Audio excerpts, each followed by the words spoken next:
আমরা যাকে চোখ বন্ধ করে বিশ্বাস করি, তার আমাদের চোখে আঙুল দিয়ে বুঝিয়ে দেয় যাকে তাকে চোখ বন্ধ করে বিশ্বাস করতে নেই।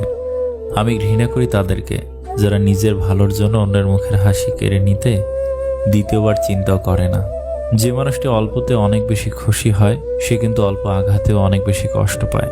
আনন্দ পাওয়ার ক্ষমতা যার যত বেশি, কষ্ট পাওয়ার ক্ষমতাও তার তত বেশি। এমন লোককে আঘাত করো যে তোমাকেও পাল্টা আঘাত করতে পারে, কিন্তু এমন লোককে আঘাত করো না যে চোখের পানি ফেলে উপরওয়ালার কাছে নালিশ দিবে। চিরস্থায়ী কি জানেন?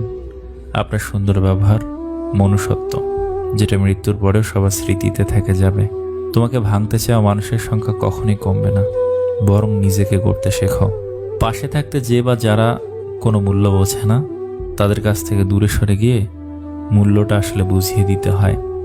বেঁচে থাকার ভালো থাকা এক নয়, ভালোবাসার চেয়ে ভালো রাখার দায়িত্বটা অনেক কঠিন আর অনেক জরুরি। জীবনে খুব বড় বড় ধাক্কা খেতে হয়, নয়তো জীবন মানে বোঝা যায় না। আপন পর চেনা যায় না, কিছু বোঝা যায় না। চারদিক সবই মুখোশের আবরণে আবৃত, কিছু না। তুমি পয়সা বানাও, সম্পর্ক লোকেরাই বানিয়ে নেবে। কখনো এমন কাউকে ঠকাতে যেও না যার পুরোটা জুড়ে তোমার অস্তিত্ব। তাকে ঠকানো মানে নিজেই ঠকে যাওয়া। মানুষের মস্তিষ্কের একটা মজার বিষয় হলো, অপ্রয়োজনীয় তথ্যগুলি সে খুব যত্ন করে রাখে, কিন্তু প্রয়োজনীয় তথ্যগুলো মুছে ফেলে। রাত বাড়ালেই অন্ধকারে যে মানুষটা হারিয়ে যায়, সেই মানুষটাই ব্যথা লুকিয়ে দিনের আলোতে লোক হাসায়।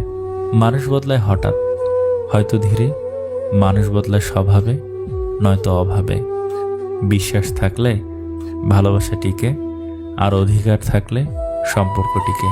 বোঝার মন এমন কারোর সামনে খালি করো যার কাছে দুটি সুরক্ষিত থাকে।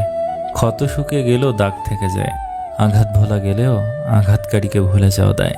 জীবনটা নাটকের মঞ্চ, যেখানে ভালো থাকার অভিনয় করা যায়, কিন্তু ভালো থাকা যায় না। ভুলে যেতে পারাই ভালো। যে মানুষ কোনো কিছু ভুলতে পারে না, সে শেষ পর্যন্ত পাগল হয়ে যায়। প্রেম মানুষকে অভিনয় করতে, কথা গোপন করতে, দুঃখ সহ্য করতে, মা বাবাকে অপমানিত করতে শেখায়। নিজের স্ত্রীকে কখনো অন্য নারীর সাথে তুলনা করবেন না। অন্য নারী যদি আপনার জন্য কল্যাণকর হতো, তাহলে রব তাকে আপনার কাছেই পাঠাতেন। তুমি যাকে মন থেকে ভালোবাসবে, দেখবে সেই তোমাকে সবচেয়ে বেশি কষ্ট দিবে। কথাটা একসময় আমার বিশ্বাস হতো না। ভাবতাম এটা কেমন করে হয়, কেউ তার ভালোবাসার মানুষকে শুধু শুধু কষ্ট দিতে যাবে কেন?